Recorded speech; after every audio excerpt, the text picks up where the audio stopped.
Imagina que te despiertas todos los días en un mundo donde las palabras que usas dan forma a la forma en que piensas, no solo tus pensamientos, sino también tu habilidad para pensar críticamente. En el 1984 de George Orwell, esta idea aterradora se convierte en una realidad con la invención de Newspeak, un idioma diseñado para reducir la gama de pensamientos. Newspeak no es solo una colección de nuevas palabras, sino un sistema completo destinado a limitar cómo las personas pueden expresar disidencia, reducir su capacidad de ideas complejas y eliminar los matices que desafían la autoridad del partido. Es más que una mera censura. Es una reestructuración deliberada del lenguaje para dar forma a la percepción de la realidad de una persona. En un mundo donde el idioma se controla, también lo es la forma en que las personas interactúan con su entorno, su pasado e incluso su propia identidad. La mente solo puede operar dentro de los límites que establece el idioma. Si una persona se ve privada de palabras para expresar rebelión, para articular la libertad o incluso para conceptualizar la verdad, se vuelve dócil y fácilmente manipulado. Orwell sabía que para controlar las masas, primero debes controlar las palabras que usan, porque las palabras dan forma a los pensamientos. Esta no es una idea distópica distante. Es una verdad que es cada vez más relevante en nuestro propio tiempo. ¿Alguna vez has sentido que ciertas conversaciones, ideas o incluso movimientos completos parecen estar enmarcados de una manera que limita cómo se pueden discutir? Newspeak no se detuvo con Orwell, ha evolucionado, y está aquí ahora. El concepto de doubleting de Orwell lleva a esta manipulación del pensamiento un paso más allá. No es suficiente limitar el lenguaje. También se debe entrenar a la mente para adoptar contradicciones, para mantener dos ideas opuestas simultáneamente sin el más mínimo sentido de disonancia cognitiva. Doubleting permite a las personas creer que 2 más 2 puede igualar 5, o que la libertad es la esclavitud, porque han sido condicionados a aceptar contradicciones como parte de la realidad. No cuestionan estas paradojas, simplemente los aceptan como verdad sin dudarlo. Este fenómeno psicológico es mucho más que un experimento mental. Es algo que vemos en acción hoy, donde las declaraciones políticas contradictorias, las narrativas de los medios e ideologías sociales parecen coexistir sin que el público levantara una ceja. Tomemos, por ejemplo, el discurso político moderno, donde los políticos, las corporaciones e incluso los movimientos sociales a menudo operan con narrativas que se contradicen. Se transmite un mensaje, pero no se alinea con acciones o políticas, y sin embargo, las personas encuentran una manera de aceptarlo sin cuestionar. En el mundo de Orwell, esta aceptación no es solo el resultado de la propaganda, es el producto de un sistema diseñado para capacitar a las personas para creer en las contradicciones. Es una herramienta asombrosamente efectiva para mantener el control, porque evita que las personas examinen críticamente las inconsistencias en su mundo. Hoy, vivimos en una sociedad donde la influencia del lenguaje en el pensamiento es dominante, aunque a menudo más sutil que los regímenes totalitarios que Orwell nos advirtió. Newspeak puede no ser el idioma oficial del mundo moderno, pero ciertamente estamos presenciando una manipulación del lenguaje a gran escala. Los políticos, los medios de comunicación y las corporaciones replantean constantemente el lenguaje para moldear la percepción pública y controlar la narrativa. El término noticias falsas es un poderoso ejemplo de este fenómeno, una frase que desacredita simultáneamente cualquier información que no se ajuste a la narrativa preferida, al validar fuentes cuestionables o sesgadas. Las palabras que usamos pueden abrir puertas a nuevas ideas o cerrarlas, lo que dificulta incluso entretener conceptos fuera de la narrativa dominante. Considere las formas en que se usa el lenguaje para describir temas sociales y políticos. Términos como cancelar la cultura o la justicia social han evolucionado de manera que ahora transportan connotaciones cargadas y polarizantes. Lo que comenzó como intentos de discutir temas sociales importantes se han armado, manipulado para adaptarse a agendas específicas. Al igual que Newspeak, estos términos limitan el espacio para un verdadero diálogo matizado, polarizan, simplifican demasiado y obligan a las personas a elegir a los bandos sin la oportunidad de reflexionar significativa. Gran parte de nuestro discurso de hoy se construye de una manera que simplifica problemas complejos en mordeduras de sonido, enmarcando nuestra comprensión del mundo de una manera que sirva a los que están en el poder. Como Orwell temía, Aquellos que controlan el lenguaje no solo controlan la comunicación, están controlando el pensamiento en sí mismo. Pero, ¿cuánto hemos progresado realmente desde la época de Orwell? En un mundo donde la censura no siempre es abierta, la manipulación del lenguaje se ha vuelto más insidiosa. En las plataformas de redes sociales, los motores de búsqueda y los medios de comunicación, vemos una remodelación de palabras en tiempo real, a medida que el lenguaje en sí se convierte en un campo de batalla. La diferencia es que ya no podemos ser plenamente conscientes de cuánto ha sido formado nuestra comprensión de la realidad por fuerzas externas. Las mismas palabras que usamos para describirnos a nosotros mismos, nuestras experiencias y nuestro mundo han sido cuidadosamente seleccionados, a menudo de una manera que ni siquiera nos damos cuenta. Este fenómeno no se limita al reino político, es generalizado en toda la cultura, la economía e incluso la identidad personal. Piense en el surgimiento de ciertos términos como sostenibilidad, diversidad o inclusión. Si bien parecen ser progresivos, la forma en que se enmarcan a menudo limita el alcance de la discusión, desanimando alternativas o una exploración más profunda y más crítica de las ideas que representan. Newspeak, en su esencia, no es solo una estructura lingüística, es una herramienta psicológica diseñada para evitar el cambio al bloquear las mentes en categorías predeterminadas. A medida que comenzamos a reconocer los patrones en nuestro propio mundo, podemos comenzar a preguntarnos, ¿estamos viviendo en un mundo donde nuestros pensamientos están cada vez más limitados por el lenguaje? ¿Estamos hablando de una manera que limite nuestra capacidad de pensar libremente? El poder del control del pensamiento, como Orwell tan profundamente demostrado, se encuentra no solo en las palabras que hablamos, sino en cómo esas palabras pueden remodelar nuestra propia comprensión de lo que es posible, verdadero y real. ¿Nos estamos convirtiendo en prisioneros de nuestro propio idioma? En 1984, Orwell pinta una imagen escalofriante de una sociedad que prospera con el miedo, donde el poder del gobierno no se mantiene por persuasión, sino por la constante amenaza de peligro. Esto no se trata solo de terror, es una manipulación estratégica y calculada del estado emocional de la población. La fiesta entiende que el miedo es el arma más potente en su arsenal, porque cuando las personas tienen miedo, no solo son más susceptibles al control, sino que también están más dispuestos a renunciar a sus libertades a cambio de la ilusión de la seguridad. Es la antigua verdad, el miedo puede paralizar el pensamiento, redirigir la acción y distorsionar la realidad. El poder del miedo radica en su capacidad para hacer que las personas cumplan sin duda, para hacerles creer que entregar sus libertades es el único camino hacia la seguridad. Orwell nos presenta el concepto del enemigo, Goldstein, una figura creada no por oposición real, sino como un símbolo de amenaza interminable. Goldstein representa a un enemigo que nunca desaparece, un hombre de mando constante que justifica la guerra perpetua y la vigilancia. Retener sus libertades es el único camino hacia la seguridad. Orwell nos presenta el concepto del enemigo, Goldstein, una figura creada no por oposición real, sino como un símbolo de una amenaza interminable. Goldstein representa a un enemigo que nunca desaparece, un hombre de mando constante que justifica la guerra perpetua, la vigilancia y el control. Al centrar el miedo colectivo de las personas en este enemigo invisible, pero siempre presente, el partido asegura que los ciudadanos nunca cuestionarán la autoridad de sus líderes. Este enemigo se convierte en una herramienta para la unidad, una forma de reunir a las masas bajo la apariencia de protección.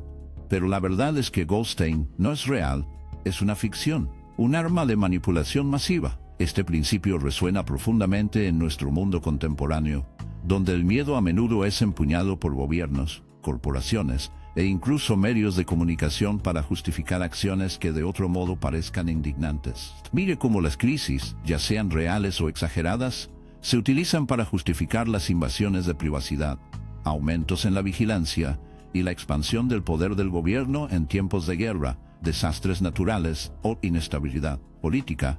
El miedo se convierte en la excusa perfecta para aprobar una legislación que reduzca las libertades individuales. Se nos dice que la seguridad debe tener costo de la privacidad, que la seguridad requiere control y que la libertad debe ser sacrificada por protección. Pero, ¿qué tan lejos podemos permitir que esto llegue antes de darnos cuenta de que lo que estamos renunciando no es solo nuestra libertad, sino nuestra humanidad? Es importante reconocer que el miedo no es solo algo que nos sucede, es algo que está diseñado. Es una emoción que puede ser cultivada y dirigida con notable precisión. Los medios de comunicación juegan un papel muy importante en esto, moldeando sutilmente nuestros miedos y ansiedades a través de titulares e historias sensacionalizadas diseñadas para provocar reacciones emocionales. Ya sea el miedo a un enemigo extranjero, el miedo a perder nuestros trabajos o el miedo al colapso social, estamos constantemente bombardeados con mensajes diseñados para hacernos asustarse. Al igual que en 1984, cuanto más tememos, menos cuestionaremos. Pero la parte más peligrosa del miedo como herramienta para el control es cómo funciona en un nivel subconsciente. En 1984, el partido no solo quiere controlar las acciones, quiere controlar los pensamientos. El miedo, como nos muestra Orwell, es un medio para hacer que las personas actúen de manera instintiva en lugar de razonadas. Forra a las personas a la supervivencia, donde su enfoque principal se convierte en seguridad personal en lugar de un cambio político o social. El miedo no permite espacio para cuestionar el status quo. Solo mantiene a las personas encerradas en un estado perpetuo de sumisión. Aquí es donde comenzamos a ver las conexiones con nuestro propio mundo. ¿Con qué frecuencia escuchamos sobre crisis, pandemias, terrorismo o colapso económico, solo para descubrir que nuestra respuesta es una rendición instintiva de nuestros derechos? ¿Con qué frecuencia tomamos decisiones por miedo, solo para darnos cuenta más tarde de que hemos renunciado más de lo que alguna vez pretendíamos? También vemos el poder del miedo y cómo la forma a nuestra visión del mundo. Si pasa sus días escuchando sobre las amenazas, ya sea real o fabricada, su realidad se convierte en una en la que el peligro siempre está a la vuelta de la esquina. Este estado constante de miedo nos hace más probabilidades de aceptar medidas draconianas, aceptar la vigilancia y aceptar la erosión de nuestras libertades, porque estamos condicionados a creer que el mundo es un lugar mucho más peligroso de lo que realmente es. El partido en 1984 sabía que al crear este miedo eterno subyacente, podría controlar no solo acciones sino también pensamientos. Podría moldear una sociedad que tenía demasiado miedo de actuar contra ella. Estamos condicionados a creer que el mundo es un lugar mucho más peligroso de lo que realmente es.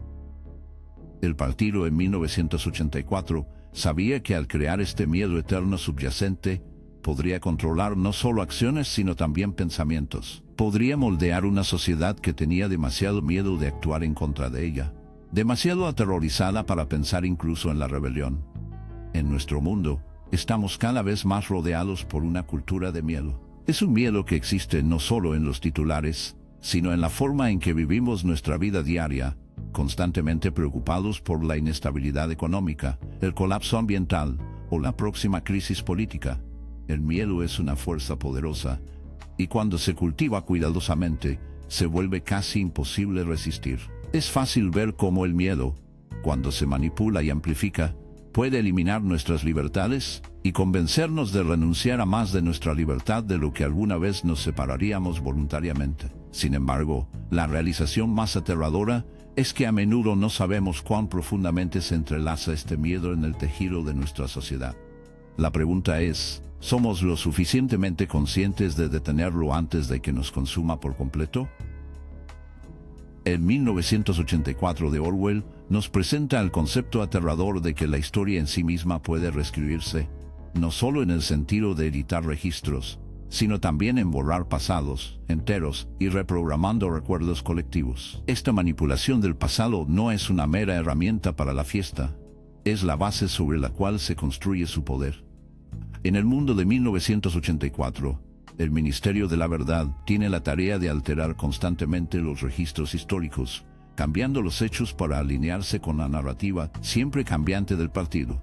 El eslogan que controla el pasado controla el futuro. Quien controla el presente controla el pasado encapsula la esencia del poder totalitario. Al cambiar constantemente lo que la gente cree que es cierto sobre el pasado, la fiesta asegura que nunca será cuestionada o derrocada. El pasado ya no es una realidad fija, se convierte en una sustancia fluida, maleable, fácilmente moldeada para satisfacer las necesidades del momento presente. La parte aterradora de esto es que los ciudadanos de Oceanía no solo se ven obligados a aceptar estas revisiones, sino que también se les hace olvidar la verdad por completo. La memoria misma se altera hasta tal punto que las personas creen en las historias que nunca existieron. La idea de la realidad objetiva se vuelve irrelevante, porque en este mundo, lo que es cierto es lo que el partido dice que es cierto, y lo que fue cierto ayer es irrelevante si contradice la realidad actual. Esta manipulación del pasado asegura que la fiesta nunca esté equivocada. Simplemente crea una nueva historia cuando sea necesario. La gente, privada de cualquier fuente confiable de verdad, comienza a aceptar esto como de costumbre, nunca cuestionando la inconsistencia entre el pasado y el presente. Este control sobre la historia no solo se limita a 1984. Es una herramienta poderosa que se ha utilizado a lo largo de la historia en varias formas. Mire cómo los regímenes políticos, totalitarios o no, a menudo intentan reescribir el pasado para justificar sus acciones actuales. Tomemos, por ejemplo, la forma en que ciertos gobiernos borran o minimizan los eventos históricos incómodos en sus registros oficiales. Esto no es solo una cuestión de hechos alternativos, sino de crear una nueva narrativa que se ajuste a la agenda del gobierno. Al eliminar o distorsionar momentos críticos en la historia, estos poderes intentan crear un mundo donde su legitimidad está fuera de duda. Así como el partido de Orwell usa la historia como arma para solidificar su control, los gobiernos y las organizaciones manipulan la historia de hoy por razones similares: dar forma a la percepción, controlar la narrativa y mantener al público en línea.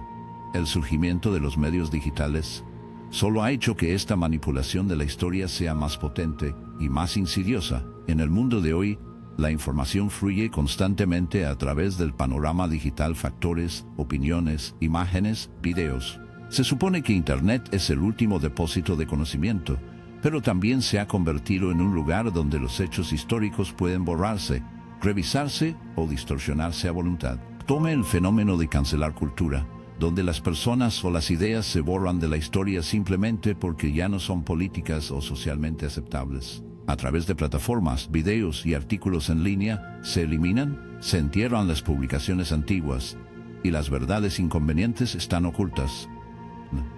La historia, una vez documentada y accesible, ahora corre el riesgo de ser reescribida por aquellos con el poder de controlar las plataformas digitales. La era digital ha creado un mundo donde la verdad ya no es algo arreglado en el tiempo.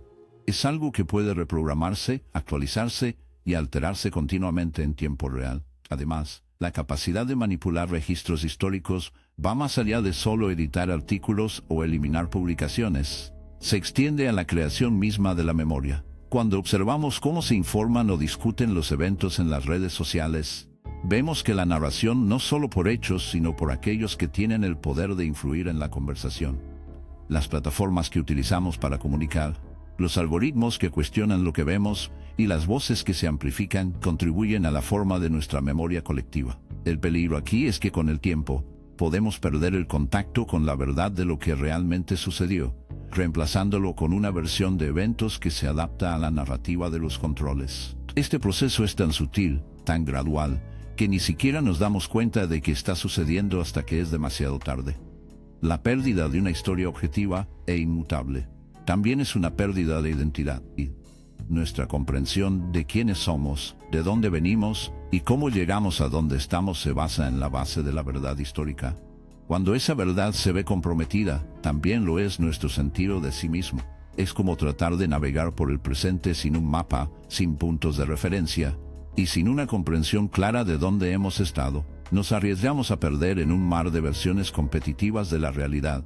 Cada versión de la historia tan válida como la siguiente, sin forma de determinar cuál, si es que hay alguna, es cierto. Como nos enseña la novela de Orwell, controlar el pasado significa controlar el futuro. La manipulación de la historia no se trata solo de controlar la narrativa de hoy. Se trata de dar forma al futuro de una manera que garantiza que el dominio del partido continúe. En el mundo de hoy, esta manipulación puede ser tan generalizada. La pregunta que debemos hacernos es: ¿cuánto de lo que sabemos sobre el pasado es realmente la verdad? ¿Y cuánto de ella ha sido cuidadosamente elaborada para adaptarse a una agenda particular?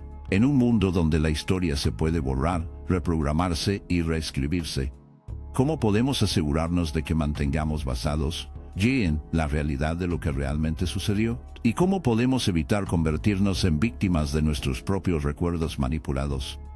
En 1984, George Orwell presenta la idea de Big Brother, una figura que simboliza el poder invasivo de la vigilancia constante. Mientras que en la novela esta vigilancia es abierta y opresiva, hoy la realidad es mucho más insidiosa. El concepto de vigilancia masiva de Orwell no fue solo una predicción de un futuro distópico, fue una advertencia sobre cómo la erosión de la privacidad conduciría al colapso de la libertad. El partido en 1984 utiliza la vigilancia como una herramienta no solo para monitorear a sus ciudadanos, sino para garantizar su cumplimiento. Las cámaras en cada esquina, los micrófonos escondidos en cada habitación, los ojos siempre vigentes del gran hermano, todos ellos sirven para crear una atmósfera en la que las personas ya no se sienten libres de pensar, actuar o incluso hablar sin temor a represalias. La parte más insidiosa de esto es que la vigilancia no es solo para el castigo, es para control. La fiesta entiende que cuando las personas son constantemente conscientes de que están siendo observadas, comenzarán a vigilarse a sí mismas. En nuestro mundo de hoy, la vigilancia se ha convertido en una parte inseparable de la vida diaria. Estamos constantemente observados, no solo por gobiernos o la policía, sino por corporaciones, plataformas de redes sociales e incluso nuestros propios dispositivos. Es fácil olvidar que cada vez que desbloqueamos nuestros teléfonos, navegamos por Internet o publicamos en las redes sociales, estamos dejando un rastro de datos que se recopilan, analizan y utilizamos para predecir nuestro comportamiento. Puede parecer benigno al principio, pero este monitoreo constante tiene consecuencias de largo alcance. Al igual que en 1984, donde los ciudadanos son conducidos a la autocensura debido a la mirada siempre presente de Big Brother, nosotros también hemos comenzado a censurarnos a nosotros mismos. Evitamos decir ciertas cosas. Adaptamos nuestras acciones para adaptarse a las expectativas de los algoritmos. Medimos nuestros verdaderos seres para evitar conflictos o juicio. Esta vigilancia ya no es solo una presencia física, está internalizado, entretejido en la tela de nuestra existencia diaria. Considere el aumento de la tecnología de reconocimiento facial, que ha llegado a todo, desde prácticas de aplicación de la ley hasta entornos comerciales. Lo que una vez fue ciencia ficción en la época de Orwell, ahora es parte de la vida cotidiana. Las cámaras están en todas partes, monitoreando nuestros movimientos, nuestros comportamientos y nuestras identidades. Si bien esta tecnología a menudo se comercializa como una herramienta para la seguridad, se debe hacer la pregunta: ¿a qué costo viene esta seguridad? Al igual que la fiesta en 1984, se nos dice que la vigilancia es por nuestro bien, que nos protegerá del crimen, el terrorismo y el desorden. Pero la pregunta sigue siendo: ¿cuánto de nuestra libertad estamos dispuestos a sacrificar en nombre de la seguridad? También debemos analizar el aumento de la recopilación de datos por parte de las corporaciones. Cada clic que hacemos en línea, cada compra que hacemos, cada conversación que tenemos en las redes sociales, todos contribuyen a un vasto perfil digital que se está construyendo a nuestro alrededor. Estos datos se utilizan para manipular nuestros deseos, nuestras preferencias e incluso nuestras creencias políticas. Pero a diferencia de la vigilancia en 1984, que es una herramienta directa de control por parte del gobierno, la vigilancia de hoy a menudo se disfraza de servicio. Se nos hace creer que estamos participando en un intercambio gratuito, ofrecemos nuestros datos y a cambio recibimos anuncios, recomendaciones y contenido personalizados, pero lo que no vemos es que este intercambio gratuito viene con un costo oculto. Cuanto más regalamos, más perdemos nuestra privacidad y más control otros tienen sobre nuestras vidas. No se trata solo de ser observado, se trata de los efectos psicológicos de vivir en un mundo donde la privacidad es cada vez más escasa. En 1984, los ciudadanos se acostumbran tanto a ser vigilados que ya no confían en sus propios pensamientos. Se dedican a doblarse, aceptando contradicciones como parte de su realidad simplemente porque la vigilancia constante los obliga a un estado de cumplimiento mental. Vemos una tendencia similar hoy en un mundo donde cada mensaje, cada conversación y cada publicación se monitorea potencialmente. Comenzamos a adivinarnos a nosotros mismos, nos preguntamos si nuestras opiniones son demasiado controvertidas Si nuestras publicaciones son demasiado radicales, si estamos cruzando una línea invisible, y al igual que los ciudadanos de Oceanía, nosotros autocensuramos. Tenemos miedo de decir la verdad, expresar nuestros pensamientos reales, porque la posibilidad siempre presente de vigilancia significa que nuestras vidas privadas ya no son verdaderamente privadas. Esta erosión de privacidad no es solo un inconveniente, es una amenaza fundamental para nuestra libertad. La privacidad es esencial para la individualidad. Es a través de la privacidad que tenemos el espacio para pensar, para formar opiniones, explorar ideas sin temor al juicio o represalias. Cuando perdemos la privacidad, perdemos la capacidad de ser realmente libres. En 1984, esta pérdida de privacidad se representa como la forma final de control. La capacidad de la parte para monitorear cada aspecto de la vida, cada pensamiento, cada acción, cada interacción, se convierte en el individuo impotente. En nuestro mundo, si bien las herramientas de vigilancia pueden no ser tan abiertas como las de la visión de Orwell, no son menos peligrosas. La verdadera pregunta es, ¿somos conscientes de los costos de esta vigilancia y estamos dispuestos a sacrificar nuestra privacidad por conveniencia o seguridad? Al final, la historia de la vigilancia masiva es una historia sobre la confianza en nuestros gobiernos, la confianza en las corporaciones y la confianza en los sistemas que se han establecido para protegernos. Pero, ¿cuánta confianza debemos colocar en estos sistemas? ¿Cuánto debemos estar dispuestos a rendirnos? Como advierte tan vívidamente de Orwell 1984, un mundo sin privacidad es un mundo sin libertad.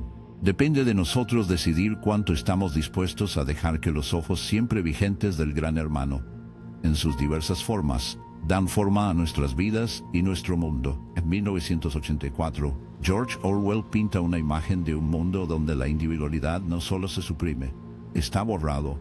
En esta sociedad, pensar de manera diferente no es simplemente desanimado, es un crimen. El concepto de crimen de pensamiento es fundamental para la capacidad del régimen para mantener el control total. El poder del partido proviene de la conformidad absoluta de sus ciudadanos, y cualquiera que se atreva a desafiar el status quo es castigado, basado en la existencia. La parte entiende que el pensamiento individual es la mayor amenaza para su dominio. Si a las personas se les permite pensar libremente, pueden cuestionar la narrativa del partido, y eso podría conducir a la rebelión. Por lo tanto, la destrucción de la individualidad se convierte en la piedra angular de la estrategia del partido para mantener su control sobre el poder. La realidad de esto es que cuando la individualidad se aplica, también lo es la capacidad de pensar críticamente. Las personas ya no son capaces de cuestionar su entorno o desafiar el orden establecido. El sistema impone una uniformidad de pensamiento que impregna todos los aspectos de la vida. No se trata solo de controlar. La realidad de esto es que cuando la individualidad se aplica, también lo es la capacidad de pensar críticamente. Las personas ya no son capaces de cuestionar su entorno o desafiar el orden establecido. El sistema impone una uniformidad de pensamiento que impregna todos los aspectos de la vida. No se trata solo de controlar las acciones de las personas, se trata de controlar sus mentes. En 1984, esto se logra a través de la destrucción completa del pensamiento y la expresión privados, desde el adoctrinamiento de los niños en la ideología del partido hasta la eliminación de cualquier rastro de disidencia. El sistema trabaja incansablemente para crear una sociedad donde el pensamiento independiente ya no es posible. Al final, la individualidad misma se convierte en un crimen punible por la tortura y la muerte. La fiesta no solo quiere obediencia, quiere uniformidad en el nivel más fundamental de existencia humana. En el mundo en el que vivimos hoy, no tenemos un régimen abiertamente totalitario como el de 1984. Sin embargo, todavía estamos presenciando la lenta erosión de la individualidad en una sociedad que valora cada vez más la conformidad. Una de las formas en que esto sucede es a través de la normalización del pensamiento grupal. Este es el proceso por el cual los individuos suprimen sus propias creencias, valores e ideas para alinearse con los puntos de vista de la mayoría o aquellos en el poder.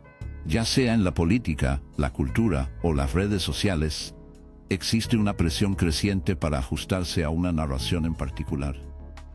Las opiniones disidentes a menudo se encuentran con desprecio, ridículo o peor, ostracismo. Las personas que desafían la cosmovisión dominante están etiquetadas como atípicos, extremistas o incluso enemigos del Estado. Cuanto más vemos esto, más comenzamos a aceptar la idea de que la individualidad es algo de lo que avergonzarse. Uno de los aspectos más insidiosos de este proceso es cómo se vende como algo positivo. Se nos dice que la conformidad trae armonía, ese pensamiento grupal es un signo de unidad, y que aquellos que desafían el status quo solo están tratando de dividirnos. En la era digital, esta presión para conformarse es aún más pronunciada. Las plataformas de redes sociales, con sus algoritmos diseñados para priorizar las opiniones populares, crean cámaras de eco, donde solo se amplifican ciertas vistas. Esto crea un entorno en el que las personas se sienten obligadas a expresar opiniones que se alinean con la mayoría, incluso si esas opiniones no reflejan sus verdaderas creencias. El deseo de validación y aceptación se vuelve tan fuerte que muchas personas abandonan sus propias convicciones a favor de adaptarse. De esta manera, el sistema no tiene que suprimir activamente la individualidad, simplemente crea un entorno en el que las personas lo abandonan voluntariamente, temeroso de destacar o hablar. El aspecto más peligroso de esta destrucción de la individualidad son los efectos a largo plazo que tiene sobre nuestra capacidad de pensar por nosotros mismos. Cuando dejamos de preguntas, cuando dejamos de desafiar las ideas que se nos dice que aceptemos, perdemos la esencia misma de lo que nos hace humanos. Pensamiento crítico, la capacidad de cuestionar la autoridad y el coraje de ser diferentes son los que nos permiten crecer como individuos y como sociedad. Si dejamos de lado estas cualidades, corremos el riesgo de convertirnos en nada más que engranajes en una máquina, nuestros pensamientos dictados por los poderes que serán.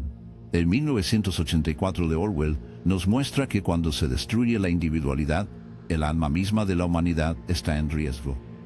La tragedia de la novela no es solo la opresión de un pueblo, sino la pérdida de su capacidad de pensar libremente, crear, desafiar e imaginar una realidad diferente. En el mundo de hoy, debemos preguntarnos cuánto de nuestra individualidad estamos dispuestos a sacrificar en nombre de la conformidad.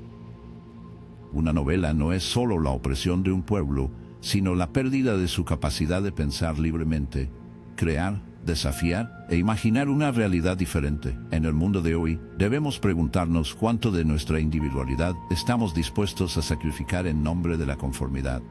¿Con qué frecuencia silenciamos nuestros propios pensamientos porque tememos el juicio o el rechazo?